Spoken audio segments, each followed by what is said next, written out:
আসসালামু আলাইকুম ওয়া রাহমাতুল্লাহি তাআলা ওয়া বারাকাতুহু। ওয়ালাইকুম আসসালাম ওয়া বারাকাতুহু।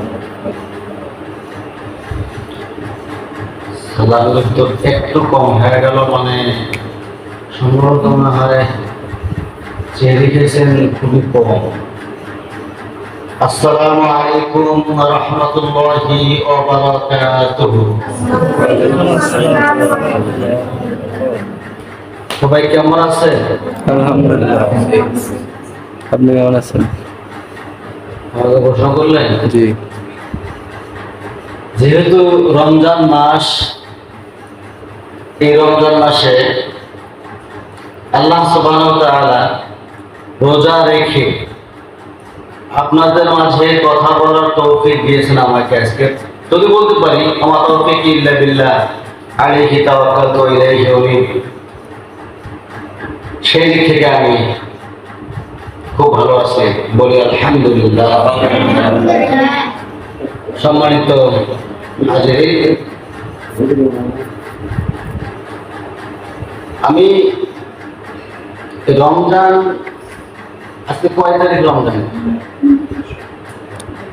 इसके 28 কয়টা রোজা যাবে? 18টা রোজা চলে যাচ্ছে আমাদের মাস থেকে। তবে কিছু কথা বলবো, কারো গায়ে লাগা যাবে না। কোরআন থেকে কথা বলবো। কিন্তু ভাইরা আমার, একটা উদাহরণ দিয়ে শুরু করতে যাচ্ছি। আমি কিন্তু জ্ঞানী মানুষ নই। আমি কিন্তু জ্ঞানী মানুষ নয়। নই। একটা প্রশ্ন করি আপনাদেরকে আমি, মূর্খ আর জ্ঞানী কখনো কি সমান হতে পারে? না। আসতে বলেন না। না। মূর্খ আর জ্ঞানী কখনো সমান হতে পারে না। একটা এক্সাম্পল উদাহরণ দিতে যাচ্ছে আপনাদের মাঝে, শুনবেন? বলেন। সেটা হচ্ছে, একজন মূর্খ আর একজন হচ্ছে জ্ঞানী, দুইজনের হবে কি বাহাজ হবে। বাহাজটা ইশারায় হবে, মুখে হবে। মুখ দিয়ে বাহাজটা ভালো করে বুঝবেন। কথাটা আমি যে বলতেছি, আমি যদি আপনারা যদি কথাটা যদি ভিতরে নিতে পারেন, আমি যদি ফাইন্ড আউট করতে পারি, আজকের আলোচনা মনে করবেন এখানে শেষ। বুঝতে পারছেন তো? একটু কান্দুলার খরগোশের মতন খাড়া করে শোনেন, কাজে লাগবে ইনশাআল্লাহ। তো বাহাজটা হবে,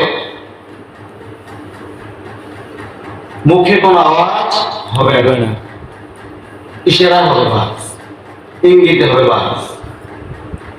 তো সর্বপ্রথম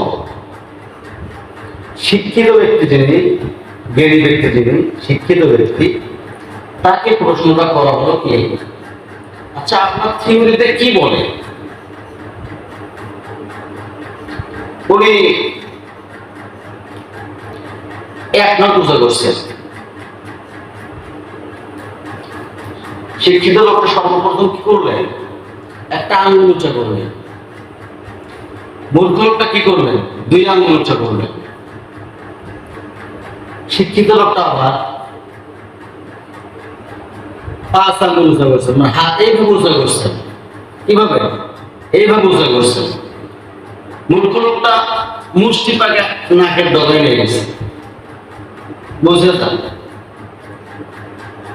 শেষ পর্যায়ে নাম্বার 3, শিক্ষিত লোকটা একটা ব্যাগ থেকে পেঁয়াজ বের করে দিয়েছে।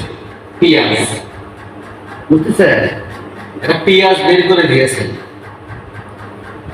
মূর্খ লোকটা কি করছেন? তার ব্যাগ থেকে একটা ডিম বের করে দিয়েছে।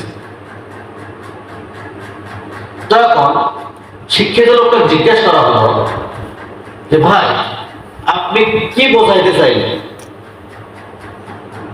শিক্ষিত লোকটা বললেন, আমি কি আর কি বুঝি, আমার থেকে তো ওই লোকটা ভালো বেশি বুঝে, যিনি আমার অ্যান্সার গুলো ইশারায় দিয়ে দেন, তিনি আমার থেকে বেশি বোঝে, আমার থেকে বেশি জ্ঞানী।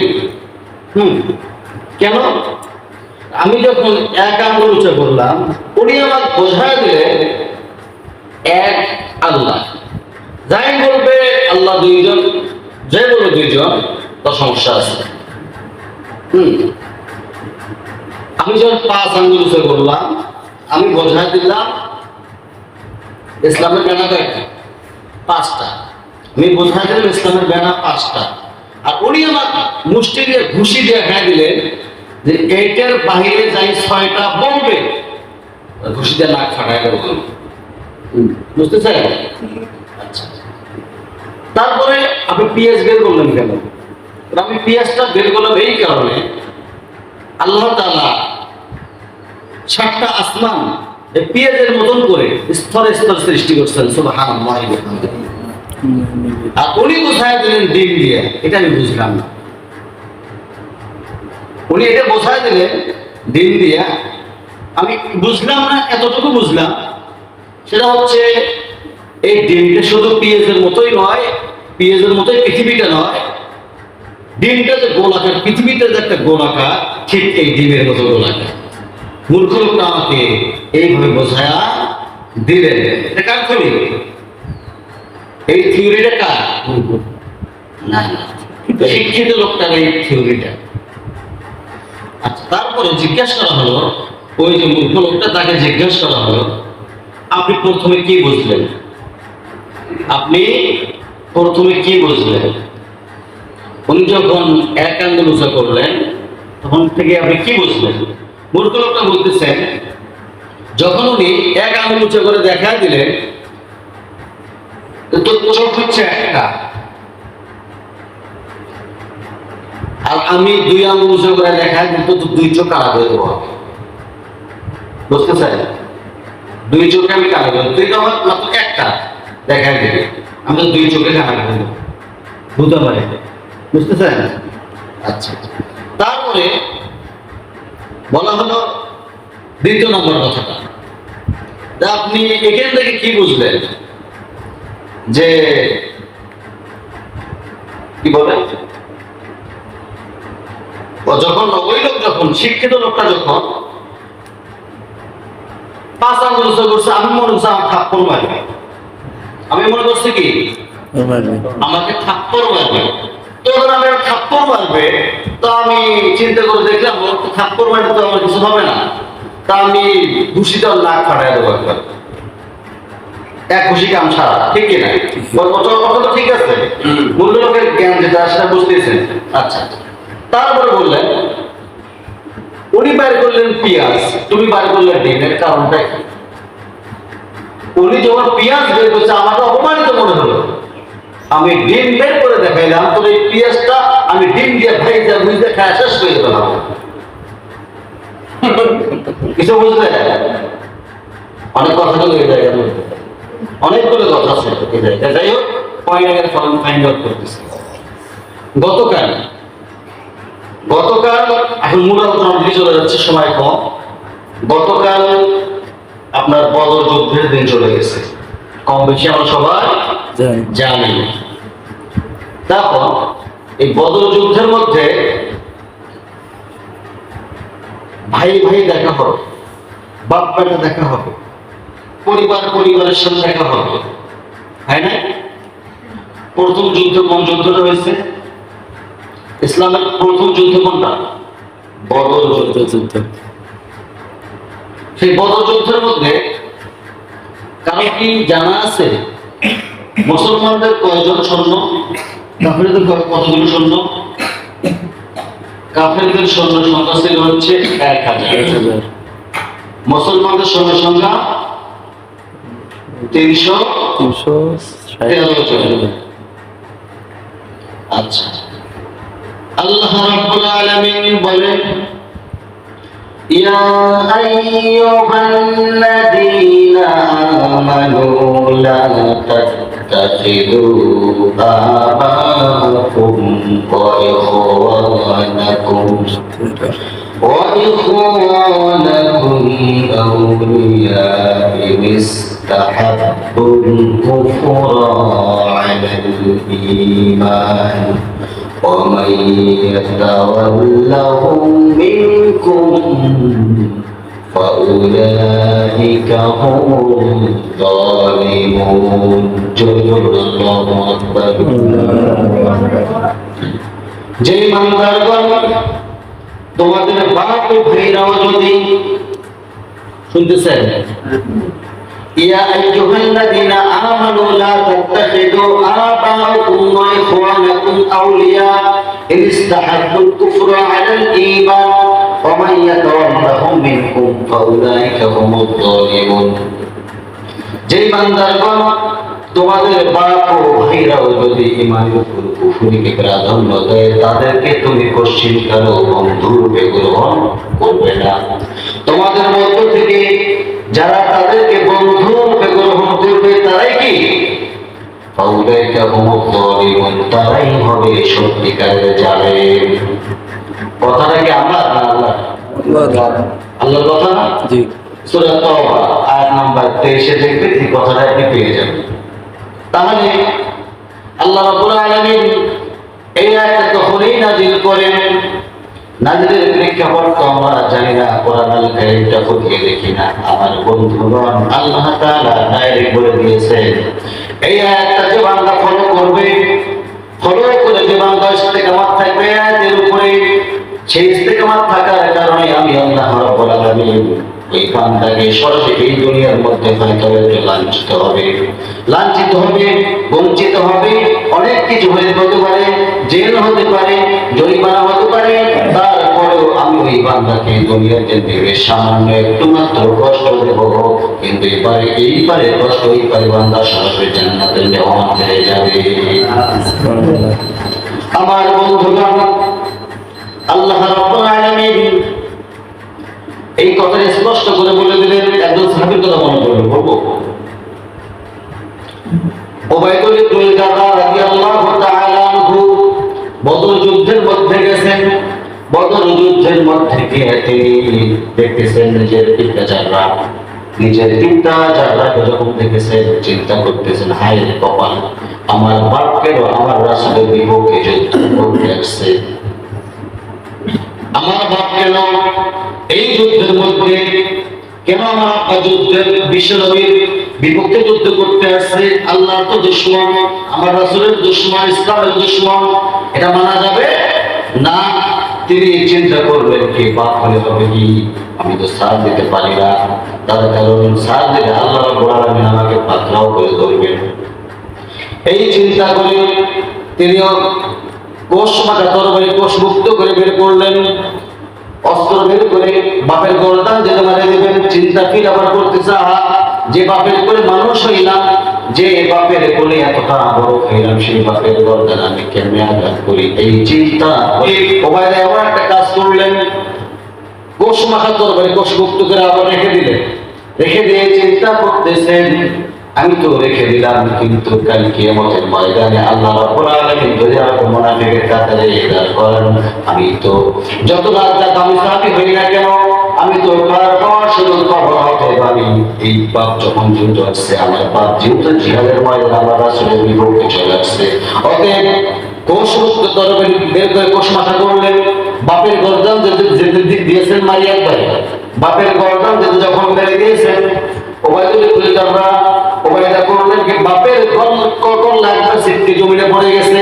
ইতিপূর্বে আমার বন্ধুগণ ভালো করে একটু গানগুলো খামোশ করে শোনেন। ইতিপূর্বে অটোমেটিকলি যুদ্ধের ময়দানের মধ্যে যুদ্ধের বিজয় চলে আসছে, যুদ্ধের বিজয়, কত যুদ্ধ বিজয় চলে আসছে, ইতিহাস সামনে পড়ে আছে, বলতেছে আমি যখন চলে আসলো সমস্ত সাহাবীদের মুখে হাসি, কিন্তু ওবায়দার মুখে হাসি নাই।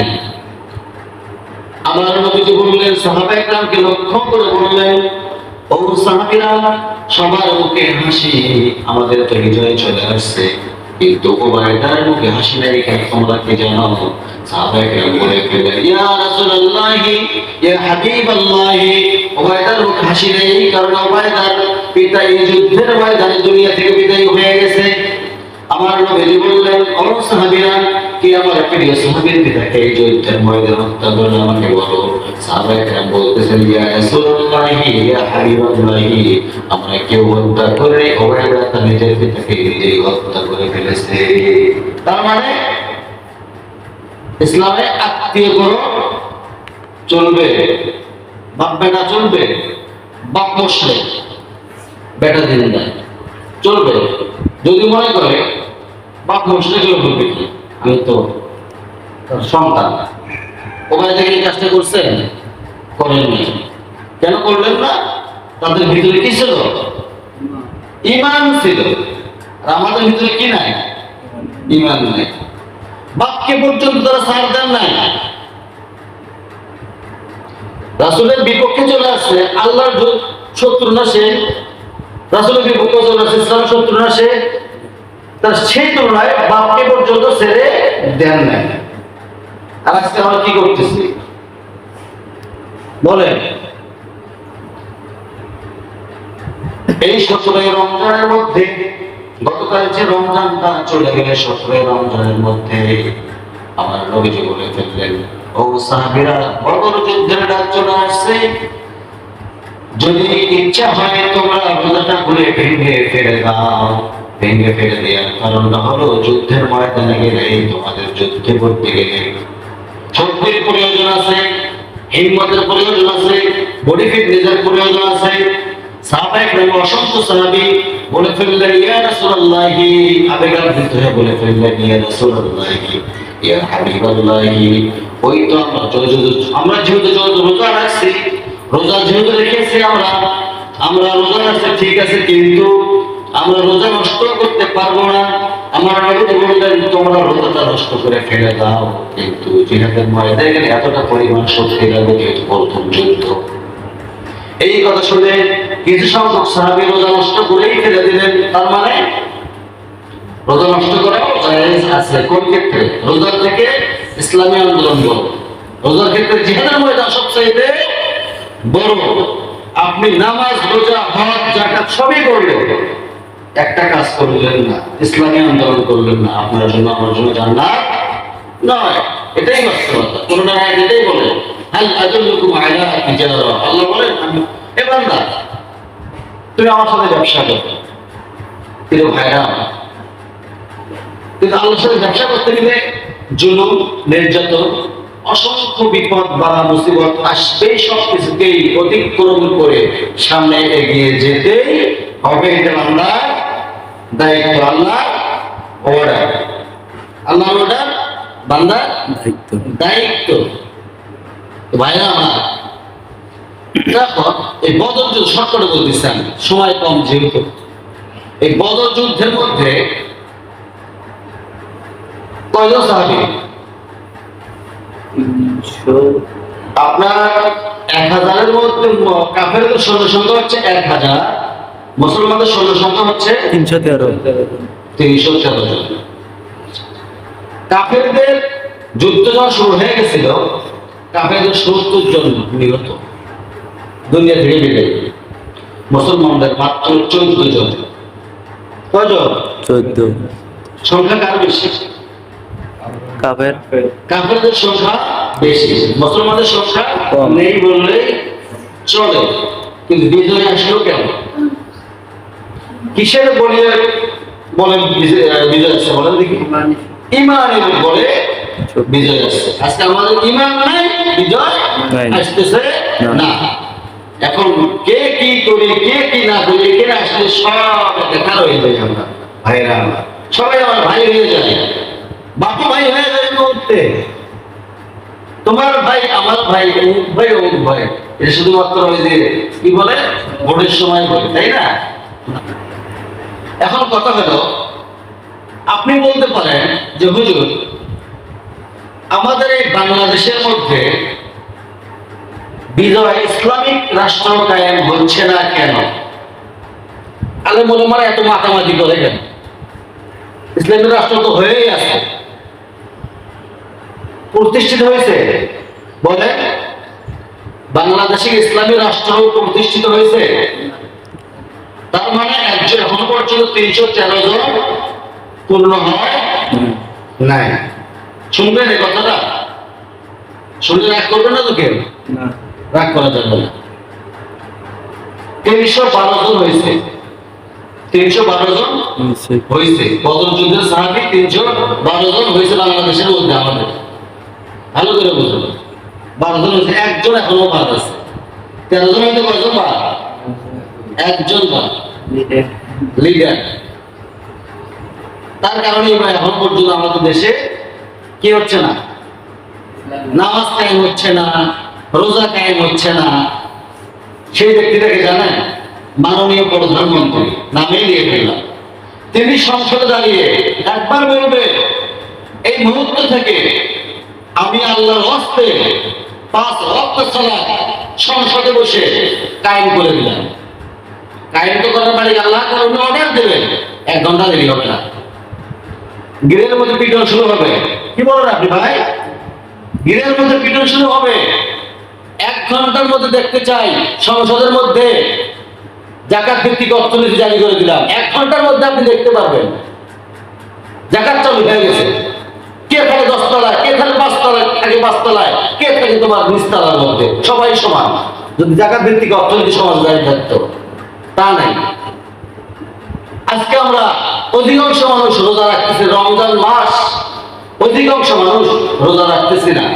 এর মূল কারণ কি জানেন? রোজা কি না রাষ্ট্রীয় পর্যায় থেকে কায়েম নাই। তাহলে শর্ট করে বলতেছি, বুঝে নিতে হবে। হয়তো বলবেন হুজুর আপনি প্রধানমন্ত্রীর কথা বললেন, হ্যাঁ বাস্তব। উনি বলুন নামাজ আজকে থেকে 5 ওয়াক্ত বলুক বাধ্যতা, যাকাত বাধ্যতা, হজ যার সামর্থ্য আছে বাধ্যতা করতে হবে। তারপরে আপনার এরকম ইসলামের যে কিছু কিছু বিষয় আছে, বাধ্যতামূলক করুন। জুম্মার নামাজের পরে উনি উপস্থাপন করুন। আসলে সব মসজিদে জায়গা হবে, জায়গা হবে না, এটাই বাস্তবতা। অথচ সুদিনার চলতেছে, সুদিনার চলতেছে না ভাই? জি সুদিন কারবার চলতেছে না? মদের ফ্যাক্টরি চালু আছে না? মদের ফ্যাক্টরি চালু করে, গতদিন তো আমরা বলছি মদের ফ্যাক্টরি চালু করে হুজুর ডাক দিনে যা ভাড়া করে, হুজুর দোয়া করে যায়। মদের জেনেও হয়। কি দোয়া করবো? আর মদের ফ্যাক্টরি উদ্বোধন করে হুজুর যায়। আল্লাহ এবার দোয়া করে, আল্লাহ যেহেতু মদের ফ্যাক্টরি উদ্বোধন করে তুমি এখানে রহমত না দিল, সব দোয়া কিন্তু হবে হবে হবে। ঠিক আছে এগুলো হলো পেট পূজারি ইমাম, পেট পূজারি হুজুর।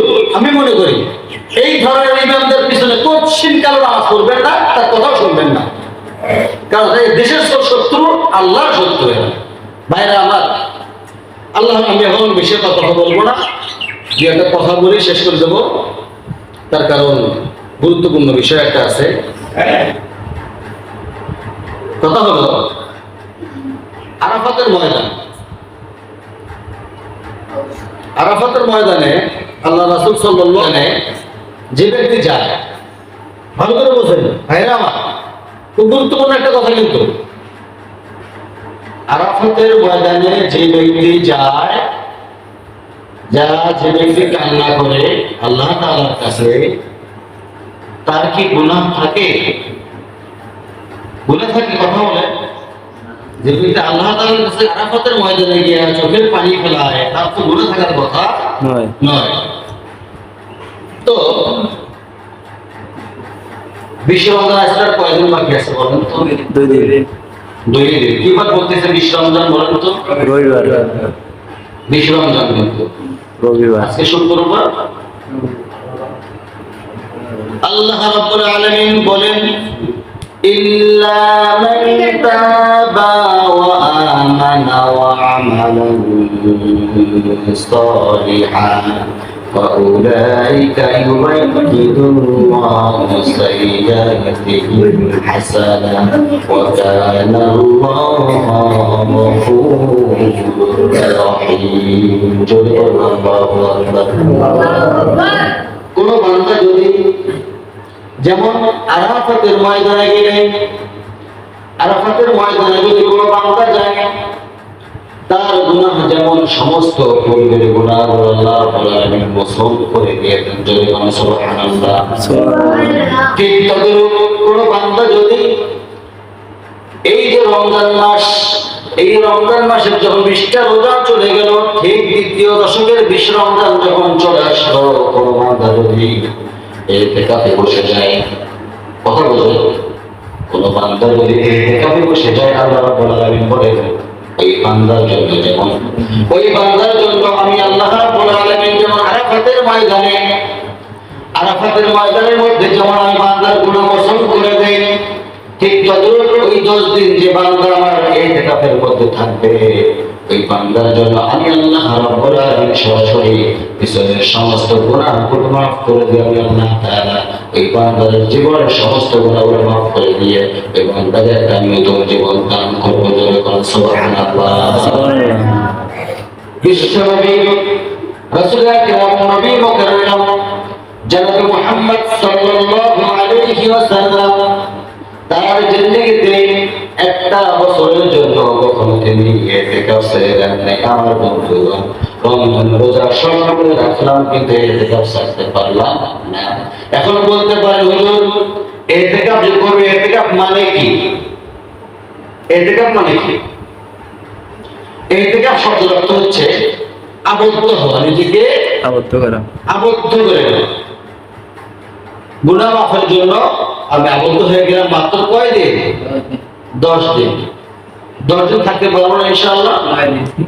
পারবো তো, কোনো ব্যাপার তো না, ইনশাআল্লাহ। কারণ এটা কোনো ফ্যাক্টর নয়। এই 10 দিন থাকা যাবে। আল্লাহ রাব্বুল আলামিন কোরআন আল কারীমের মধ্যে সুন্দর করে বলতেছেন ولا تبشروهن وأنتم عاكفون في المساجد تلك حدود الله আল্লাহু আকবার। যখন তোমরা ইতিকাফে বসবে, ইতিকাফে বসার সঙ্গে সঙ্গে তোমার দায়িত্ব হয়ে যাবে কেবলমাত্র শুধুমাত্র আল্লাহমুখী। কার মুখী বলেন? আল্লাহর। আপনার সমস্ত গুনাহগুলো যদি আপনি মাফ পেতে চান, আপনাকে ইতিকাফে বসতে হবে। ইতিকাফে শুধুমাত্র এমনি বসতে হবে না, রোজা থেকে বসতে হবে। যে রোজা নাই সে ইতিকাফে বসতে পারবে না।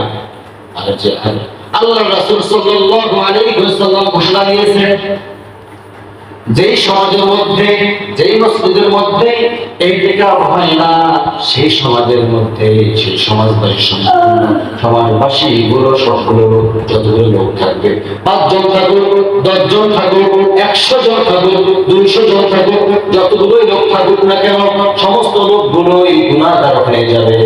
আমার বন্ধুগণ, আপনারা এখন বলেন আপনারা গুনাহগার হবেন নাকি? গুনাহগার হবে? তাই এদিকে থাকা আপনাকে লাগবে না? লাগবে। ইতিপূর্বে থাকা হয়েছিল এই মসজিদে? থাকা হয় না। এই থেকে আবার বলুন কি আমি রাসূল, রাসূলুল্লাহ সাল্লাল্লাহু আলাইহি ওয়াসাল্লাম বলেছেন আমি রাসূল স্বয়ং কোন রমজানে ইতিকাফ বাদ দেই নাই। তাহলে আমরা কি করতেছি ভাই? খালি মিষ্টি খাওয়া সুন্নাত গুলো আনতেছি। এটা তো মিষ্টি খাওয়া সুন্নাত নয়। এখন ইতিকাফে থাকবেন, আগে কয়েকটা কথা বলি তারপরে কোশ্চেন আনসার করে নিলাম। মাসালা কিন্তু ভালো করে বুঝুন। ইতিকাফে থাকাকালীন শুধুমাত্র খাবার হয়তো বা যদি বাড়ি থেকে আসে আলহামদুলিল্লাহ খাবার প্রতিদিন প্রথম রাত্রিতে আর শেষ রাত্রিতে খাবারটা যিনি ইতিকাফে আছে তাকে পৌঁছায় দিতে হবে। এখন পাশাপাশি আরো একজন ভাই থাকেন আলহামদুলিল্লাহ, আমাদের এখানে কি ইতিকাফের লোক আছে? থাকবেন কেউ? সময় কিন্তু নাই, চিন্তা ভাবনা করে উত্তর দেন। কোশ্চেন আছে আপনার? কোশ্চেন আছে এটা। হ্যাঁ, প্রশ্ন করো। ওই যে রোজা থাকি নাকি বলে কোনো কিছু জবাই করা যাবে না বলে? রোজা থেকে কোনো কিছু জবাই করা যাবে না নাকি বলে? সেটা কি হালাল বস্তু না হারাম বস্তু? বা হালাল জবাই করা যাবে। রক্ত দেখা যাবে না। রমজানের মধ্যে রোজা রেখে রোজা ভাঙার কারণ কয়টা? রোজা নাই 19টা। 19টা। অনিষ্টের মধ্যে যদি মুরগি বা গরু বা ছাগল বা হাঁস ইত্যাদি হুম। জবাই করে যদি রোজা ভেঙে যায়, তাহলে আপনি সহজ করে বলছি কিন্তু আমি, তাহলে আপনি জবাই করবেন না। আর যদি অনিষ্টের কারণের মধ্যে রোজা ভাঙার কারণ না থাকে, আপনি করে ফেলবেন। ছাব্বিশ ক্লিয়ার কথা। রোজা ভাঙ্গার কারণ কয়টা, 19টা, এর বিশ্লেষণ দিতে গেলে আপনারা লাগিয়ে এত রাগ করবেন, শুধু সময় আনি, ঠিক না ভাই? জি। রাগ করবেন। যাই হোক, যদি রোজা ভাঙ্গার মাসালার মধ্যে পরে এইটা যেটা পরে সেটা করবেন, আমি বলতে পারবো না, আমার জানার মধ্যে এটা পাইনি আমি। আমার জানার মধ্যে রোজা ভাঙ্গার কারণের মধ্যে, 19টা কারণের মধ্যে মুরগি জবাই করা যাবে না, এটা পাইনি আমি। হাত জবাই করা যাবে না, এটা পাইনি আমি। গরু জবাই করা যাবে না, এটা পাইনি আমি। তাই যদি না হবে, এটাই যদি হবে, প্রতিদিন বাজারে বাজারে গরুর গোস্ত বিক্রি হচ্ছে, হুম। ভালো করে বোঝেন। অবশ্যই নিশ্চয়ই তারাও রোজা রাখেন। আমরা তো তেমন কিছু নয়, আমরা গাইবান্ধার মানুষ, আমরা কেমন আছে তাই না? আমরা আর কি জানি, আমরা বড় বড় লোকের কাছ থেকে, বড় বড় লোকের কাছ থেকে সরিয়ে জবাই করে নিই। যদি দ্বিধাদ্বন্দ্ব না থাকে কোনো সমস্যা নেই, দ্বিধাদ্বন্দ্ব থাকলে ঝামেলা আছে, ফেতনা সৃষ্টি করা যাবে না। কারণ রোজা ভাঙ্গা যে অনিষ্টের কারণ, এটা আপনাকে আগে ফলো করতে হবে। নামাজ ভাঙ্গার কারণ কয়টা, এটা ফলো করতে হবে। ওযু ভাঙ্গার কারণ কয়টা, এটা ফলো করতে হবে আগে আমাদেরকে। তাহলে হুট করে, বিশেষ করে এই বিষয়টা কোথা থেকে প্রচলিত জানেন? মহিলাদের কাছ থেকে এই বিষয়টা পরিচালিত বেশি। হুম। আপনারা কি এটার উপরে একমত আছেন? জি, ঠিক আছে। আমার মায়েদের কাছ থেকে এই জিনিসটা বেশি আসতেছে ভাইয়েরা আমার। কিন্তু না, আমাকে কোরআন হাদিস দেখতে হবে। যাই হোক, এখন এ থেকেও থাকবেন কে ভাই? না থাকবেন একজন, ভাই আরেকজন বের হবে, একজন বের হলে আরেকজন বের হবে, থাকতে হবে ভাই। আজ সমাজবাসী গুণাগার হইতে চান, সমাজবাসী যদি গুণাগার হইতে চান তাহলে থাকার দরকার নাই। আর যদি গুণাগার না হইতে চান তাহলে এতে কাউ দাঁড়িয়ে যান। একজন লোককে মন খুশি করে দাঁড়িয়ে যান, আপনার খাবারের সমস্যা হবে না। খাবার চলে আসবে, খাবার আসবে, এখানে মেহেন্দি করবো আজকে। খাবার দাবার এতে কাউ থাকবে, ইনশাল্লাহ এখানে মেহেন্দি করবে। কে কয়বার খাওয়া দেবে? দুইবার তো, দুইবেলা খাবার না, দুইবার খাবার দেবে। তা রাসূল নিজে বলছেন, আমি এতে কাউ ছাড়ি নাই, তোমরা ছেড়ে দাও কেন? নাই কে ভাই? দাঁড়ান এক মিনিট। মনে করেন আপনার এই 10 দিন আজীবনের জন্য আপনার আল্লাহ তাআলা গুনাহ মাফ করতে পারেন। এই 10 দিনের ভিতরে যদি আপনি মারা যান, আপনি বিনা হিসেবে জান্নাতে চলে যাবেন। তার কারণ ওই যে আরাফাতের ময়দানে বলা আছে, তিলকা হুদুদুল্লাহ, বর্ডার ক্রস করো না। এবং এই ইতিকাফ থাকাকালীন এই 30 সম্মেলন করো না। তিলকা হুদুদুল্লাহ, বর্ডার। যেমন আপনি যদি ভারতে যান তাহলে কি লাগে? পাসপোর্ট লাগে। পাসপোর্ট ছাড়া আপনি যাইতে পারবেন?